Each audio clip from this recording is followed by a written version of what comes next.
এক ঘন জঙ্গলের ভেতরে থাকতো এক খরগোশ।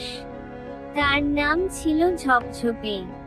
সে ছিল খুব চঞ্চল, দৌড়াতে ভালোবাসতো আর একা একা খেলতো।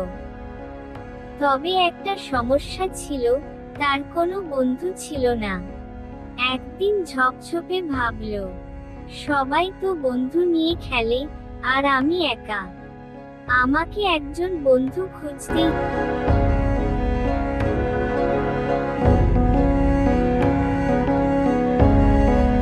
হবে। সে দৌড়ে গেল নদীর ধারে। সেখানে সে দেখল এক কচ্ছপ ধীরে ধীরে হাঁটছে।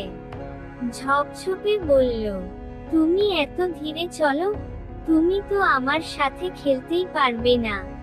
কচ্ছপ মৃদু হেসে বলল, বাহ্যিক গতি দিয়ে বন্ধুতা হয় না, মন দিয়ে হয়। ঝপঝপে সেটা বুঝল না, আবার দৌড়ে গেল জঙ্গলের ভেতরে। হঠাৎ সে দেখল এক শিয়াল গাছের নিচে বসে ফল খাচ্ছে। শিয়াল বলল, তুমি যদি আমার বন্ধু হও, তাহলে আমার জন্য সবসময় খাবার আনতে হবে। ঝপঝপে ভাবল, এটা তো বন্ধুত্ব নয়, এটা আদেশ। সে চলে গেল। ঝপঝপে অনেকটা দূরে চলে গিয়েছিল, হঠাৎ সে দেখতে পেল এক ভালুক জালের মধ্যে আটকে আছে।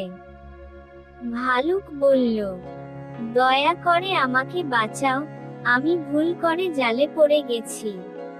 ঝপঝপে ভয় পেলেও সাহস করে জাল কেটে ভালুককে মুক্ত করল।